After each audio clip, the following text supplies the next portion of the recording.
하나님의 말씀은 요한계시록 21장입니다. 21장 1절 2절을 교독하겠습니다. 요한계시록 21장 1절 또 내가 새 하늘과 새 땅을 보니 처음 하늘과 처음 땅이 없어졌고 바다도 다시 있지 않더라. 또 내가 보매 거룩한 성 새 예루살렘이 하나님께로부터 하늘에서 내려오니 그 준비한 것이 신부가 남편을 위하여 단장한 것 같더라. 오 하나님 아버지, 은혜를 감사합니다. 놀라운 새하늘 새 땅을 우리에게 계시하여 주셔서 처음 하늘과 처음 땅에서 새하늘 새 땅을 소망할 수 있는 은혜를 베풀어 주시니 감사를 드립니다. 이 놀라운 하나님의 은혜를 찬송하며 우리 주 예수 그리스도의 이름으로 감사하며 기도드리옵나이다. 아멘. 제가 어제 설교를 하면서 이제 마귀가 이 땅에서 이제 제거되었다. 마귀와 그 짐승 그리고 거짓 선지자 악의 삼위일체 하나님을 모방해서 이 세상의 공중 권세를 잡았던 악한 신이었던 마귀가 불못에 던져졌습니다. 그래서 인류의 모든 이 문제의 원인, 모든 슬픔과 고통과 애통과 불행의 원인자였던 마귀가 이제 없어졌습니다. 더불어서 마귀가 없어지게 되면은 마귀가 사람들을 통하여 역사하던 그 죄도 없어지고 죄의 결과인 사망도 없어집니다. 마귀, 죄, 사망, 죄, 마귀는 이것은 연동되어 있는 거예요. 그러니까 이 원인자가 제거되었으니까는 자연스럽게 죄도 없어지고 사망도 없어지게 되는 것입니다. 이 놀라운 이 진리를 세상은 죽었다 깨도 알 수 없는 거예요. 오직 성경에만 계시되는 거예요. 창세기 3장에 그 모든 이 인류의 조상들을 죄에 빠뜨렸던 그 마귀, 그 결과 사망이 왔잖아요. 이제 그 문제가 해결되는 거예요. 창세기 3장에서부터 시작했던 바로 이 모든 불행의 원인자였던 그를 여자의 후손인 이 예수 그리스도께서 그를 이제 멸했습니다. 불못에 던져서 이 불못은 이 새하늘 새 땅과는 완전히 격리된 것이에요. 격리된 것. 그래서 전혀 그가 다시 기어 나와가지고 여기에 돌아올 수 있는 그런 것이 아니다 하는 것을 새하늘 새 땅에서도 계속 말씀할 것을 우리가 확인하게 될 것입니다. 마귀가 없어지는 게 궁극적인 해야 할 일이지만 그러나 그보다도 더 근본적인 것은 바로 이 새 하늘과 새 땅을 도래시키는 것이 하나님의 구속사의 궁극적인 목적이었습니다. 그래서 오늘 본문에 처음 하늘과 처음 땅은 없어졌고 새 하늘과 새 땅을 보았다. 자, 여러분, 이 처음 하늘과 처음 땅은요, 이미 없어졌습니다. 20장 보세요. 20장 11절에 보니까는, 내가 크고 흰 보좌와 그 위에 앉으심을 보니 땅과 하늘이 그 앞에 피하여 간 데 없더라. 이미 여기에서 마지막 심판, 최후의 심판 자리에 이미 새하늘 새 땅이 도래했던, 아니면은 새하늘 새 땅과 처음 하늘 처음 땅이 이제 없어지고 새 하늘 새 땅이 오기 직전이든지 이미 여기서 나온 거예요. 그러니까는 지금 여기에서는 뭘 강조했냐 하면 심판을 강조했고, 지금 오늘 이 21장에서는 이 새 하늘 새 땅 여기를 강조하고 있는 거예요. 여기를 강조. 여러분, 하나님께서 이 세계를 구속하시는 이와 같은 경륜을 이미 만드셨습니다. 그러니까 이 창조하실 때부터 이 새 창조를 계획했습니다. 여러분 순서로 보세요. 지금 이것이 처음 하늘과 처음 땅이 있고 이제 새 창조가 나오는데, 이 5절에 보면 내가 만물을 새롭게 하노라. 여기에는요 전부 새 것만 있어요. 새 것. 그런데 여기서 있는 이 새 것은 그냥 세상에서 헌것 새 것 차원이 아닙니다. 완전히 질적으로 다른 차원입니다. 다른 차원입니다. 자, 이제 21장에서 22장 5절까지는 마지막 이제 부분인데, 마지막 부분입니다. 누구? 바로 새하늘 새 땅에 있는 그 하나님의 성 예루살렘, 그 예루살렘을 보여주는 것으로 이제 요한계시록은 끝이 납니다. 일곱째 대접을 가진 일곱 천사 중 하나가 이제 요한에게 지금 이것을 보여주고 있는 거예요. 보여주고 있는 겁니다. 자, 그런데 크게 보세요. 요한계시록 안에서 지금 여기는 어떤 상태냐 하면은 완전히 영광스럽게 된 교회가 여기에 이제 존재하게 되는 거예요.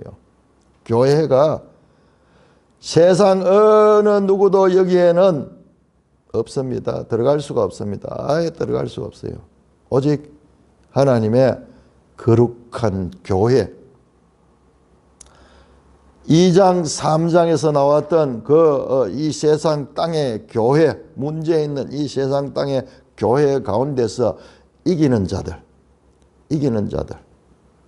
자들만이 여기에 들어가게 되는 것입니다. 그러니까 계시록 2장, 3장 이 두 장에 걸쳐서 이 땅에 이 문제 있는 교회를 보여주고, 지금 계시록 마지막 두 장 21장, 22장에서는 완전히 영광스럽게 된 교회를 보여주고 있는 것입니다. 그 2장, 3장에 나왔던 이기는 자들만으로 구성된 교회가 지금 여기에 제시되고 있는 거예요. 너무 놀랍지 않습니까? 지금 요한계시록이 어떻게 보면 막 무질서하게 여기 왔다가 저기 봤다가 그런 것 같지만은 일관된 구조를 가지고 있어요. 문제 있는 세상 교회가. 그래서 거기에서 책망도 했지만은 격려를 하자면 이기는 자가 되라. 이기는 자가 되라. 이기는 자에게는 내가 이 상을 줄 것이다. 그 상이 뭐냐? 그 상이 바로 이 새하늘 새 땅에 편입되는 그와 같은 상인 것입니다.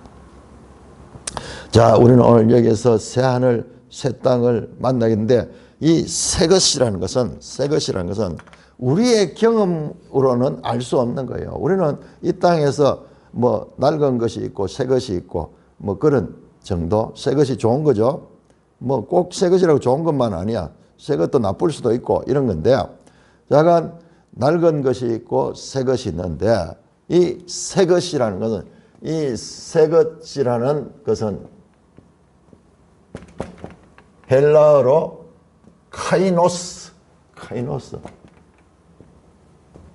히브리어로 하다시, 카이노스, 하다시.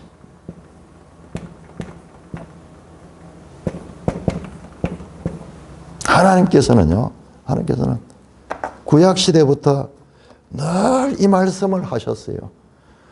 자, 여러분, 하나님께서 지금 새하늘 새 땅을 보여주고 이 소망을 주는 것은 그냥 계시록에서 그냥 나온 게 아니에요. 이미 창조할 때부터 새 창조가 계획이 되어 있었습니다.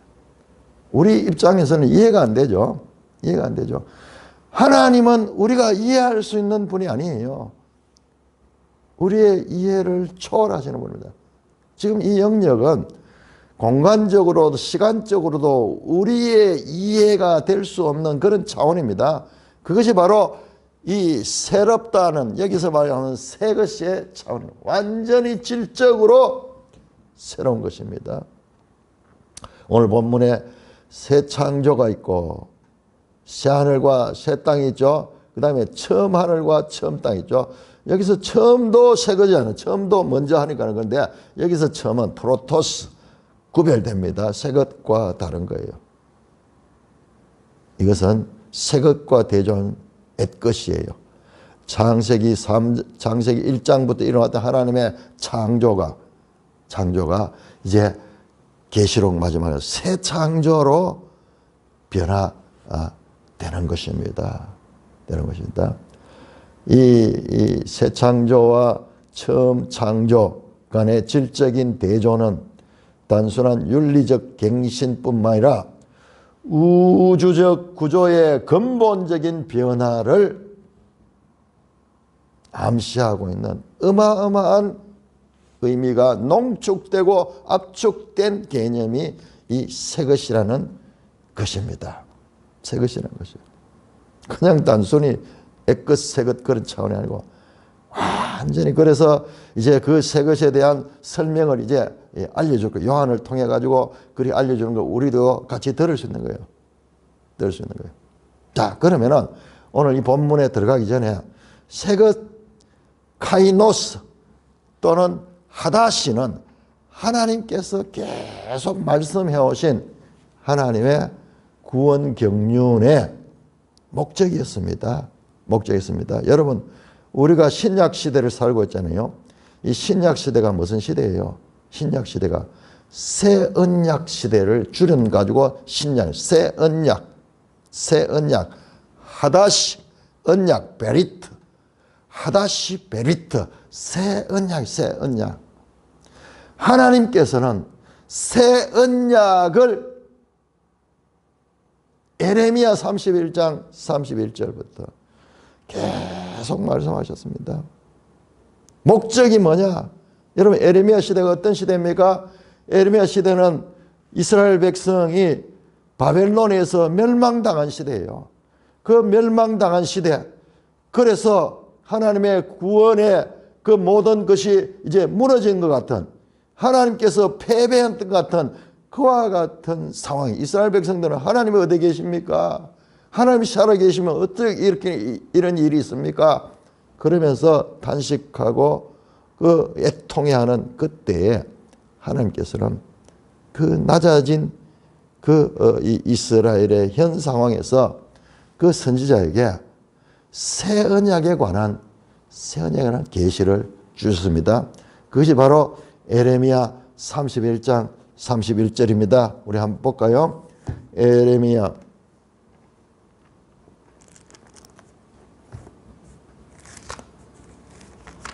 31장. 여러분, 이 새 것이라는 성경에서 새 것, 카이노스의 의미, 하다시의 의미를 우리가 제대로 알기 위해서는요, 구약 성경에 하나님께서 선지자를 통해서 계속 그 말씀을 해왔습니다. 자, 먼저 31장 편 김에 31장 22절에 보니까는 여호와가 새 일을 세상에 창조했다. 새 일이라는 용어가 나오죠. 그 다음 31절 봅니다. 여호와의 말씀이니라, 보라, 날이 이르리니 내가 이스라엘 집과 유다 집에 새 언약을 맺겠다. 그럼 새 언약은 무엇이냐? 이 언약은 내가 그들의 조상들을 손을 잡고 애굽 땅에서 인도하여 내던 날에 맺은 언약과 같이, 이게 구약이죠. 옛 언약, 시내산 언약이죠. 내가 그들의 남편이 되었어도 그들이 내 언약을 깨뜨렸다. 그러니 언약을 맺었지만은 갑과 을이 언약을 맺는데 을이 언약을 깨뜨려 버렸어요. 그러면 그 언약이 어떻게 됩니까? 무효화되는 거예요. 그래서 이스라엘 백성들이 지금 망했는 거예요. 지금 망하고 있는 거예요. 왜냐 그러면 언약 관계 안에서는 하나님께서 그들을 끝까지 지켜줘요. 끝까지. 그런데 그들이 언약을 깨뜨린 결과 그 하나님께서 이제 이 계약 관계가 없어진 거예요. 지금 우리 한미 동맹 서로 이 조약을 맺고 이렇게 지금 지켜가지고 우리나라가 이렇게 번영을 했는데 지금 우리가 자꾸 딴짓을 하고 있으니까는 저기에서요 언약을 깨뜨려 버리면은 끝이에요. 끝입니다.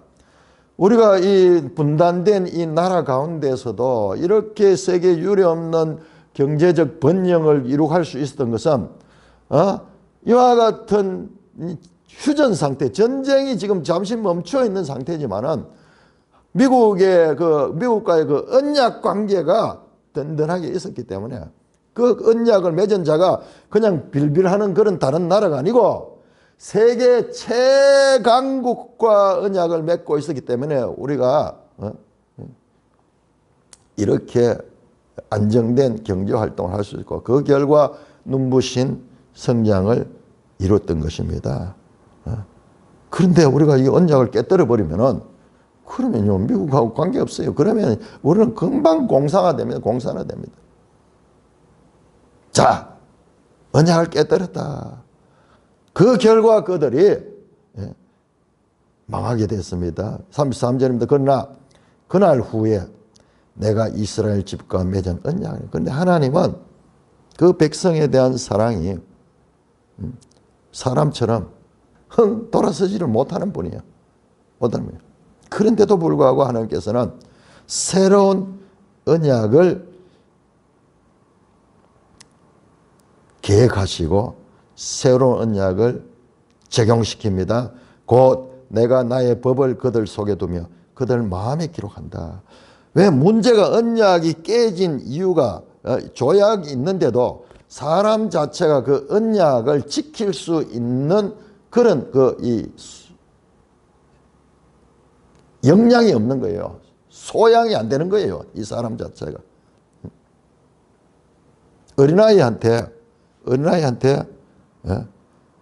이 높은 곳에 있는 물건을 내리라 그러면은 내릴 수 없는 거예요. 그러면 하나님이 왜 처음 언약을 때도 그렇게 지킬 수 없는 언약을 주셨습니까? 우리 이렇게 이야기하실 때 이것조차도 다 하나님의 구원 계획입니다. 구원 계획입니다. 그러니까는 여러분 사실 언약을 지킬 수 있는 언약을 줬으면은 이스라엘 백성들이 망하지 않았어요. 그런데 지킬 수 없는 그 언약은 새 언약을 하나님께서 제시하기 위한 과정이었어요. 자, 여러분 이거를 이해를 해야 돼요. 이걸 알려고 그러면은 이게 사도 바울이 로마서에서 이 설명하는 거예요. 우리 생각하면 늘 그렇잖아요. 구약 성경 한번 보세요. 말이 안 되잖아요.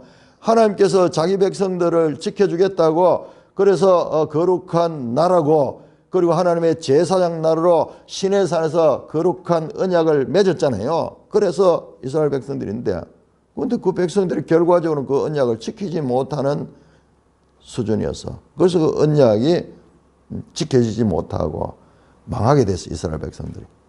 그런데 그것조차도 하나님의 구원 계획 속에 들어있다는 것을 로마서가 알려줍니다. 로마서가 알려줍니다. 그 때문에 어떻게 합니까?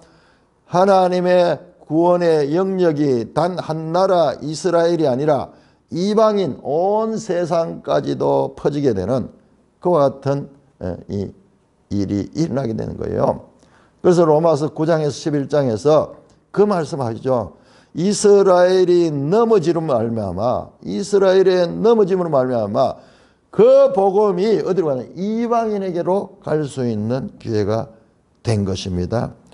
하나님의 구원 계획은 우리의 생각으로는 이해할 수 없는 높은 차원입니다. 내 생각은 너희 생각과 다르고 내 뜻은 너희 뜻과 다르다. 자, 그래서 하나님께서 새로운 언약을 맺는데 그 언약은 뭐냐? 지킬 수 없는 자들을 하나님의 법을 그 속에 두고 하나님의 법을 그 속에 둬가지고 그들이 이 하나님의 법을 지킬 수 있고 하나님 말씀을 순종할 수 있도록 하는 데요. 전에는 법이 바깥에 있어서 바깥에 있으니까는 내가 영향이 안 되는 거야. 이게 법을 지키지 못해서. 이제는 지킬 수 있는 능력을, 지킬 수 있는 말씀을 그들에게 주시겠다는 말씀입니다. 그래서 그 법을 어떻게 하느냐? 마음에 기록하여 나는 그들의 하나님이 되고 그들은 내 백성이 될 것이다. 그래서 31절에 이것이 뭐냐? 이스라엘 집과 유다 집에 맺을 새 언약 하다시 베리트, 하다시 베리트, 이게 새 언약입니다. 새 언약. 이게요. 근데 언제? 에레미야시 BC 한 600년경의 사람인데 이때 이 말씀. 근데 여기 보세요. 미래에 장차 날이 이르면은 이 새 언약을 맺겠다. 여러분, 예수 그리스도께서 오셨어요. 예수님께서 오셔서 최후의 만찬에서 이 말씀을 하십니다. 이 말씀을. 자, 누가복음 22장 20절 한번 보겠습니다. 이 복음서에 다 나오는데, 공간복음이 다 나오는데 누가복음이 가장 우리가 알아듣기 쉽도록 표현해서 22장 20절 보세요. 최후의 만찬 자리입니다.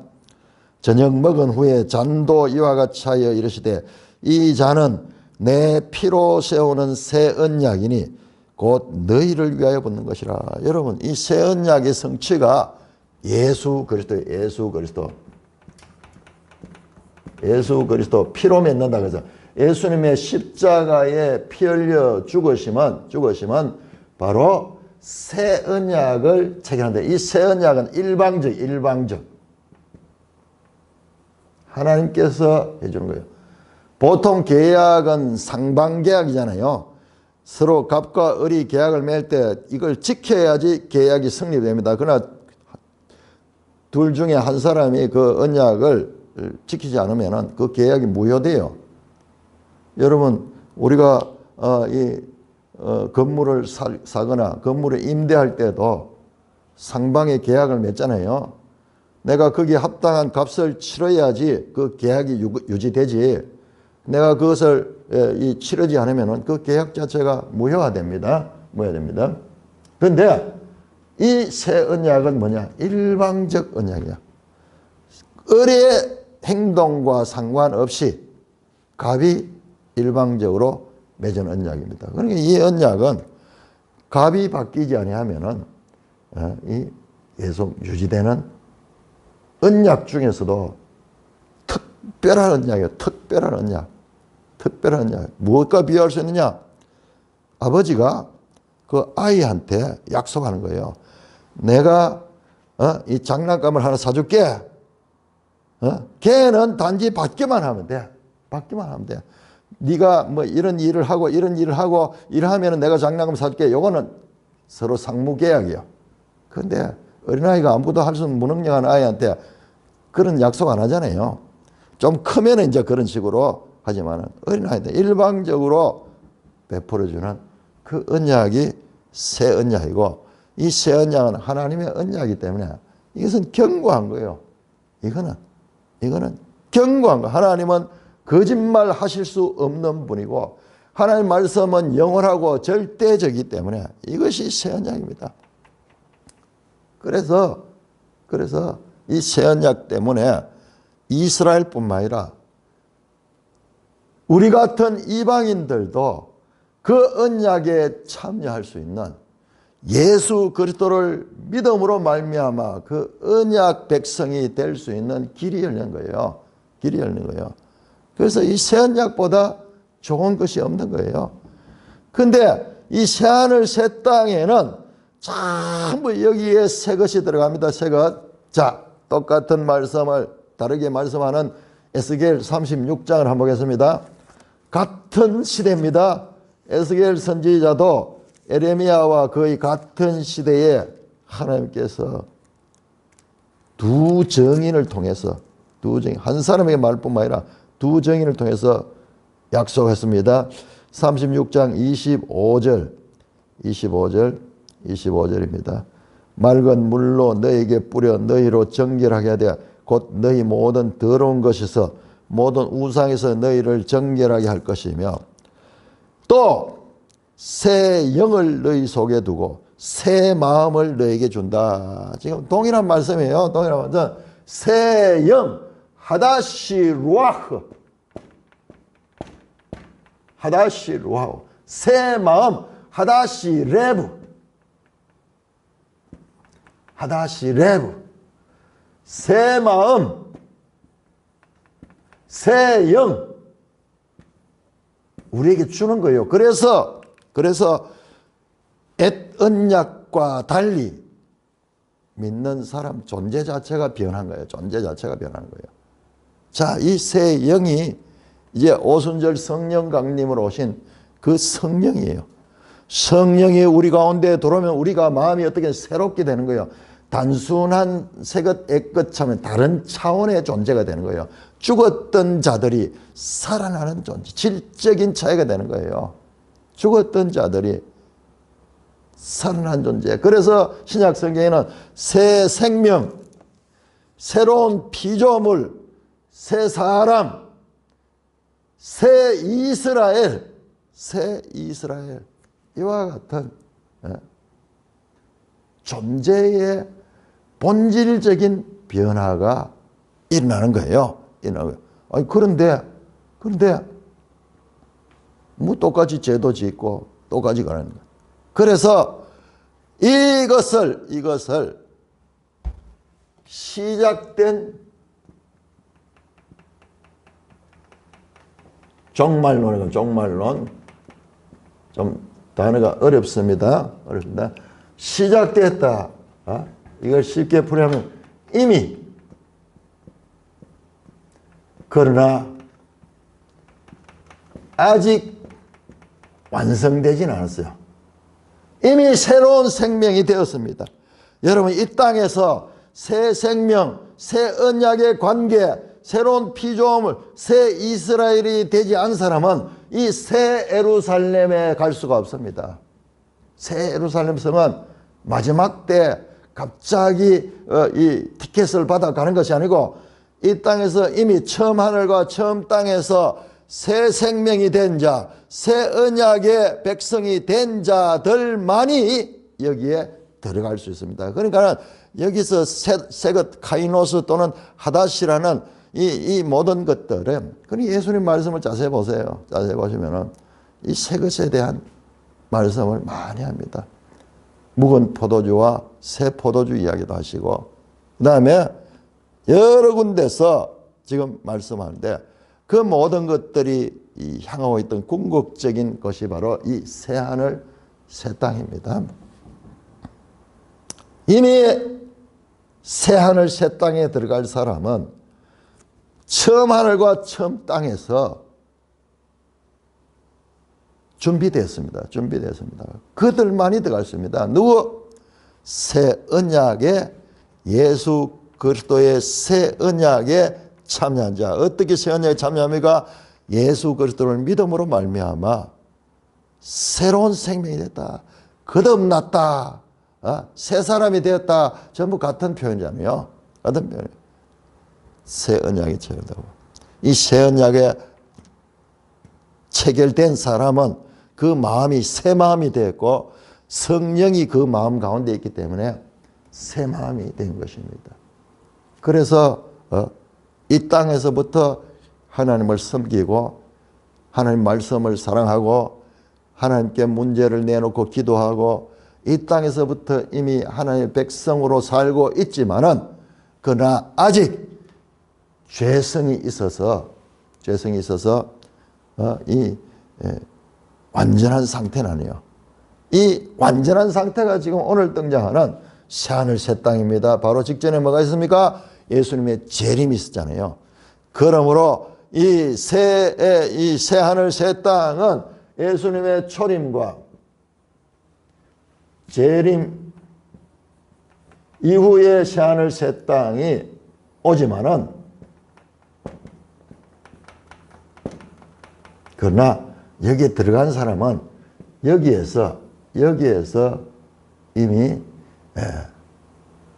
준비가 되었습니다. 갑자기 여기 들어가는 거 없어요. 여기에서. 그래서 이게 교회잖아요. 교회. 예수님의 초림과 재림 가운데서 교회. 그 교회 안에서 새로운 언약 가운데 새 생명을 가진 자들, 새 생명의 특징은 그 속에 마음에 성령이 있는 자, 성령이 있는 자. 성령이 있기 때문에 예수를 믿는 거예요. 예수를 믿는 거예요. 너희가 그 은혜로 말미암아 믿음으로 말미암아 구원을 얻다. 이것은 너희에게서 난 것이 아니요 행위에서 난 것이 아니니 자랑할 수 없다. 왜? 일방적으로 하나님께서 맺어진 언약이기 때문에 그런 거예요. 상무 언약 같으면은 우리가 열심히 노력해가지고 막 그래야 하기 때문에 우리에게도 지분이 있어요. 지분인데. 그런데 이 새 언약은 일방적인 언약, 일방적. 아무도 자랑할 수 없는 거예요. 오직 하나님 은혜만 감사하고 찬양할 수 있을 따름이지. 반복합니다. 너에게서 난 것이 아니다.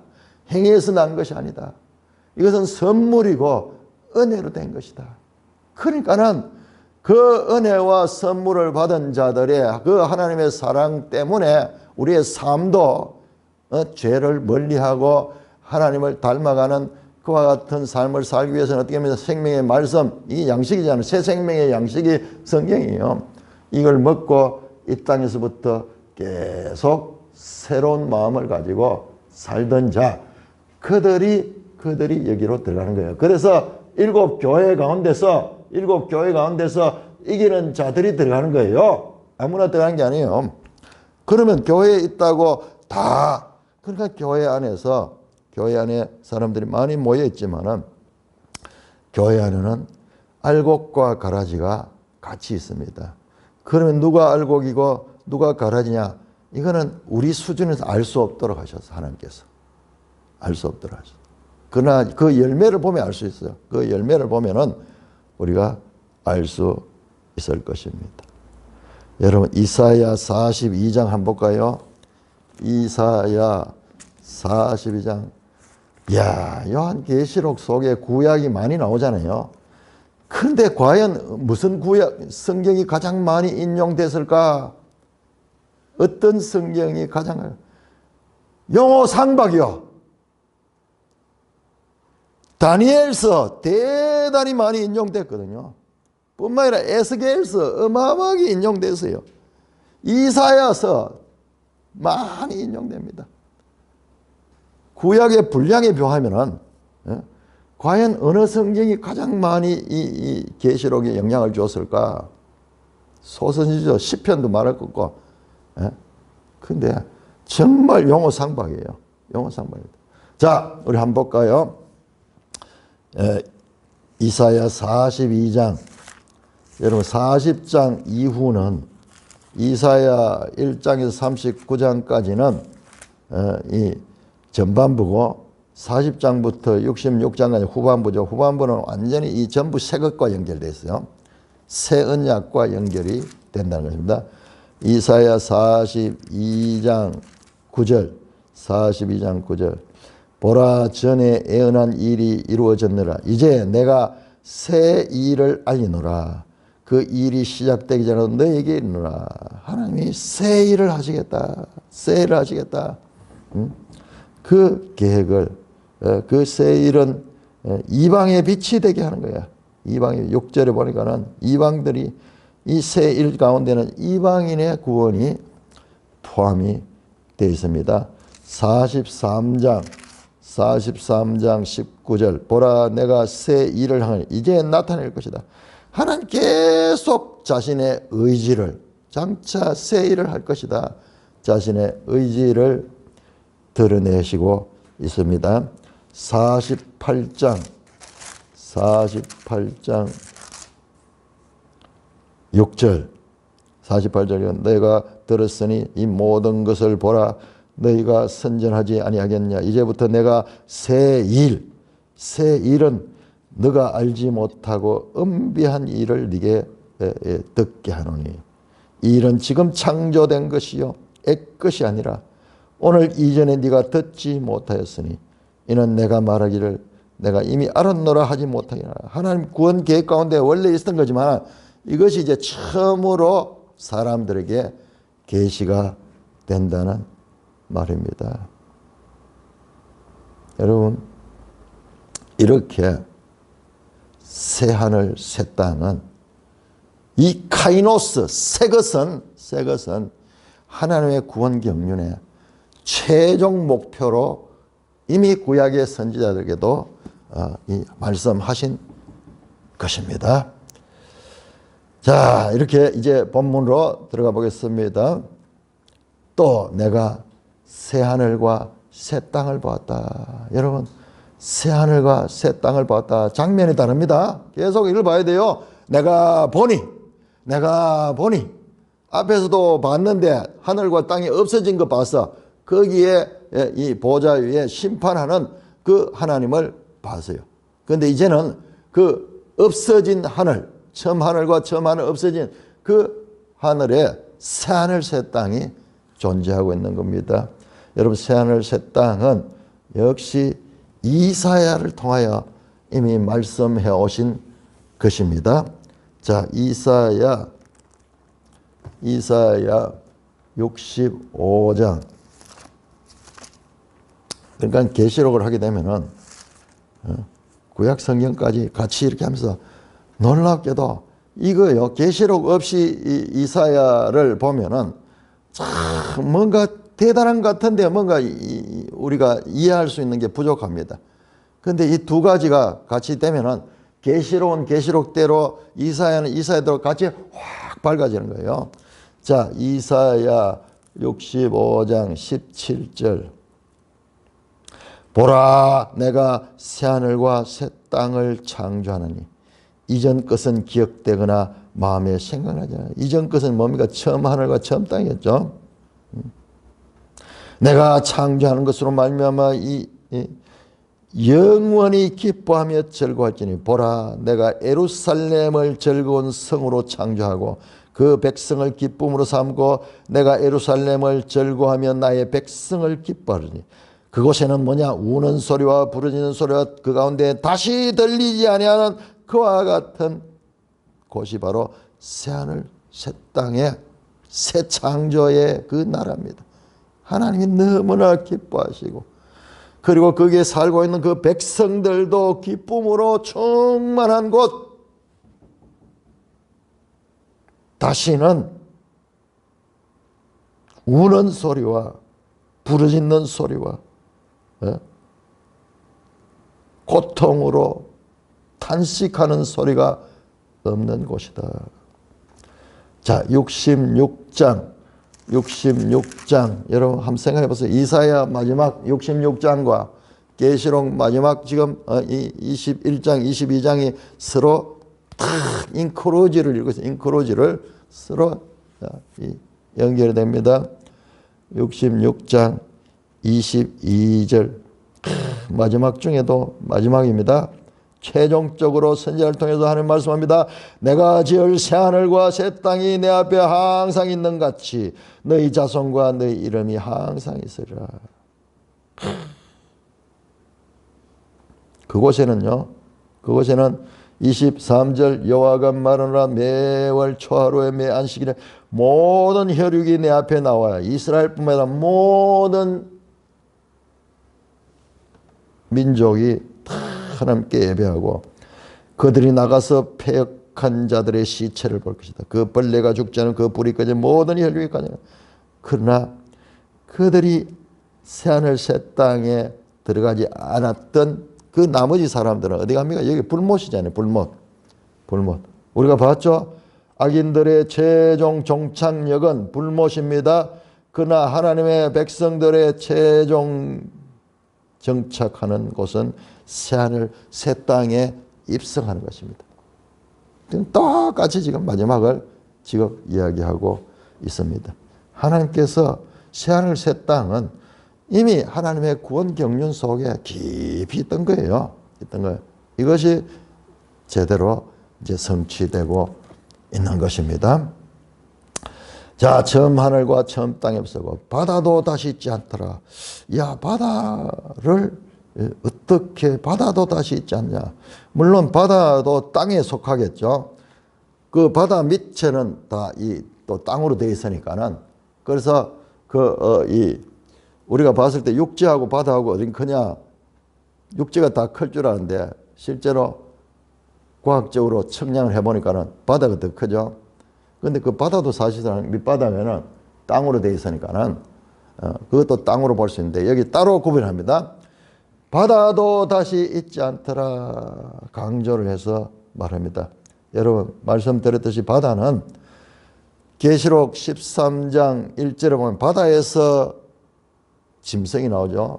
바다에서 짐승이 나오고 바다는 성경 속에서 악의 처소입니다. 마귀의 장소입니다.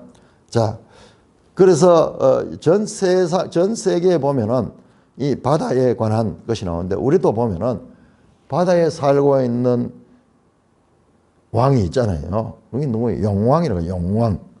그게 어디서 나왔는지 우리도 다 바다에 용이 살고 있어요. 용.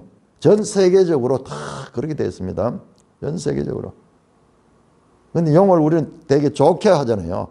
용 아주 좋은 거고 최고 용꿈 꿨다 그러고 임금의 자리를 용상이라 그러고 최고한데 이게 전부 다 속았는 거예요. 거짓. 예? 이 용은 미혹하는 자라 온 세상을 다 속여가 자기가 하나님 같이 그렇게 대접하고 있잖아요. 그런데 그 정체가 드러나면서 용의 처소가 없어집니다. 이사야 57장 20절은 바다를 이렇게 말합니다. 그러나 악인은 평온함을 얻지 못하고 그 물이 진흙과 더러운 것을 늘 솟구쳐내는 요동하는 바다 같다.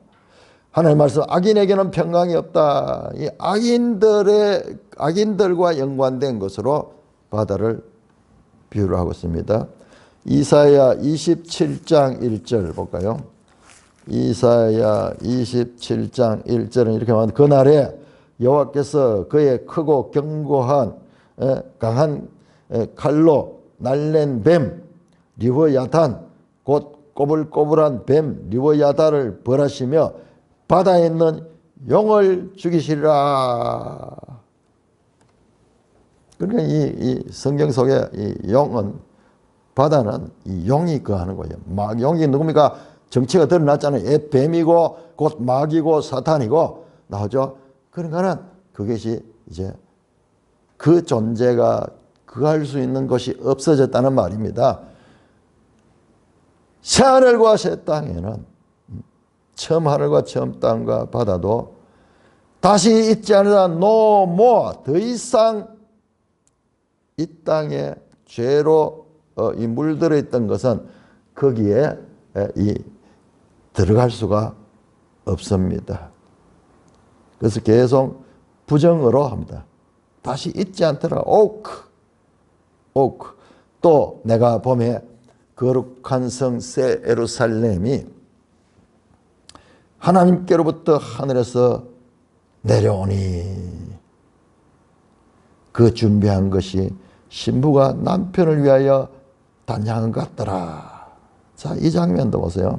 자, 또 딴 장면입니다. 또 내가 봄에 먼저 이제 하늘과 새 땅을 봤고 그 다음에 또 다른 장면을 보니까는 하늘에서 새 예루살렘이 어떤 성? 거룩한 성 새 예루살렘, 새로운 이름을 가진 새로운 성 새 예루살렘이 하나님께로부터 하늘에서 내린다. 여러분 이 땅에 있는 예루살렘은 사람이 지었죠. 땅에 있는 사람 다윗 시대에 이 예루살렘을 수도로 하고 예루살렘을 그 이스라엘의 수도로 만들었는데 그것은 하나의 모형인 거예요. 하늘에 있는 예루살렘이 하나님께로부터 하늘에서 내려오는 거예요. 하늘이. 그러니까 새 예루살렘은 사람의 손으로 만든 그 땅이 아니고 하나님께서 만들어 주신 것입니다. 이사야 62장 2절 한번 볼까요? 이사야 62장 2절 나오네요. 60장 이후는요, 전부 이 새하늘 새 땅과 연관되어 있습니다. 62장 2절 이방 나라들이 내 공의를 뭇 왕이 다 내 영광을 볼 것이요. 새하늘 새 땅에는 유대인이나 이방인이나 차별 없습니다. 그렇습니다. 너는 여호와의 입으로 정하신 새 이름으로 일컬음이 될 것이며, 새로운 이름을 가지게 되는 거예요. 너는 여호와의 손의 아름다운 관, 내 하나님 손의 왕관이 될 것이라. 그 어디가? 1절에 보세요. 62장 1절. 나는 시온의 의가 빛같이 예루살렘의 구원의 햇불같이 시온을 위하여 잠잠하지 않으며 예루살렘을 위하여 시장, 그 시온이 예루살렘이거든요. 지금 반복하면서 예루살렘을 새로운 이름으로 일컬음을 받게 되며 그 예루살렘을 여호와의 손이 아름다운 관, 하나님의 손의 왕관이 될 것이라. 다시는 너를 버림받은 자라 부르지 아니하며 다시는 네 땅을 항무지라 부르지 아니하고 오직 너를 헵시바라 하며 네 땅을 뿔나라 하리니 이는 여호와께서 너를 기뻐하실 것이며 내 땅이 결혼한 것처럼 될 것이라. 마치 청년이 처녀와 결혼함같이 네 아들들이 너를 취하겠고 신랑이 신부를 기뻐함같이 내 하나님이 너를 기뻐하라. 누구를? 예루살렘을 그 예루살렘 새 이름을 주고 이 새 이름을 가는데 마치 청년과 이 처녀가 청년 남녀들이 서로 결혼한 것처럼 서로 기뻐한 같이 그 기뻐하는 땅. 그래서 그 새 예루살렘을 말하되 그 준비한 것이 신부가 남편을 위하여 단장한 것 같더라. 신부가 남편을 위하여 단장한 것 같더라. 61장 10절 볼까요? 이사야 61장. 여러분 이사야를 새롭게 이해하게 되잖아요. 이사야가 전부 계시록에 그 메시지들이 다 이와 연결해요. 61장 10절. 네가 여호와로 말미암아 크게 기뻐하며 네 영혼이 나의 하나님으로 말미암아 즐거워하니 이는 그가 구원의 옷을 내게 입으시며 공의의 겉옷을 네게 더하시니 신랑이 사모를 쓰며 신부가 자기 보석으로 단장함 같게 하셨으며. 새 예루살렘이 지금 교회잖아요. 교회. 예? 이 교회가 그 신부 교회가 남편을 위하여 단장과 같은 그런 이 모습으로 등장하고 있습니다. 처음 세상이 영원한 세상으로 교체되기 시작한다는 말씀입니다. 이 같은 말씀을 신약 성경에서도 말씀하고 있습니다.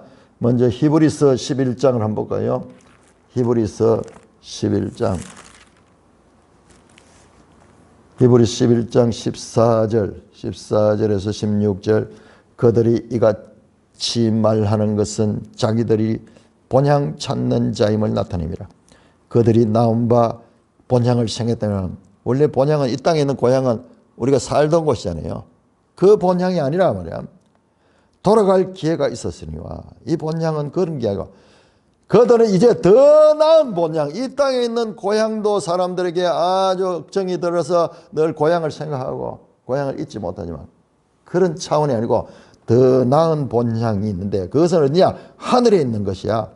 이러므로 하나님이 그들의 하나님이라 일컬음을 받으심을 부끄러워하지 않으시고 그들을 위하여 한 성을 예비하셨느라. 이것이 바로 하나님의 예비한 새 예루살렘 성입니다.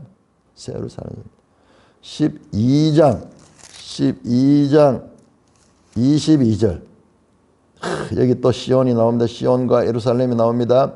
그러나 너희가 이런 곳은 시온산과 살아계신 하나님의 도성인 하늘의 예루살렘과 천만 천사와 하늘에 기록된 장자들의 모임과 교회와 만민의 심판자이신 하나님과 및 온전하게 된 의인들의 영과 새 언약의 중보자신 예수와 및 아벨의 피보다 더 나은 것을 말하는 뿌린 피다. 새 예루살렘의 장면들을 요한 이전에도 이와 같은 성경 기자들이 말씀하고 있습니다. 사도 바울은 어떻게 말했는가 한번 볼까요? 갈라디아 4장 26절. 갈라디아 4장 26절. 오직 위에 있는 예루살렘, 땅에 있는 예루살렘이 아니라 땅에 있는 예루살렘은 모형적이었어. 모형적이었어. 오직 위에 있는 예루살렘은 자유자니 곧 우리 어머니라. 기록된 바 잉태하지 못한 자여 즐거워하라. 상고를 모른 자여 소리질러 외치라. 이는 홀로 사는 자의 자녀가 남편의 자녀보다 많음이라 하였으니 형제들아 너희는 이삭과 같이 약속의 자녀라. 그러나 그때 육체를 따르는 자가 성령을 따르는 자를 박해한 같이 이제도 그러하라. 그러나 성경이 무엇을 말하냐? 여종과 그의 아들을 내쫓으라. 여종의 아들이 자유 있는 여자의 아들과 더불어 유업을 얻지 못하라. 그러면서 위에 있는 예루살렘에는 이와 같은 육적인 존재들은 들어갈 수 없습니다. 그것도 이제 우리 본문을 보면 계속 나옵니다. 이곳에 다시는 없고 다시는 없고 다시는 없고 이 땅에 있던 모든 죄로 말미암아 생겼던 불행하고 더럽고 악한 일들이 다 제거되는 새하늘 새 땅의 새 예루살렘 성을 이제 우리에게 알려주시고 있는 것입니다. 여러분 우리가 예수 믿고 궁극적인 우리의 이 하나님의 구원의 목표가 바로 이곳이에요. 이곳. 창세기를 창조를 할 적에 첫 창조를 할 적에 이 새 창조까지 하나님께서 계획하고 있었다는 것을 아실 적에 우리가 성경을 새롭게 알 수 있고 하나님이 어떤 분이시며 하나님의 구원 경륜에 대한 바른 이해가 생기게 될 것입니다. 찬송가 482장입니다.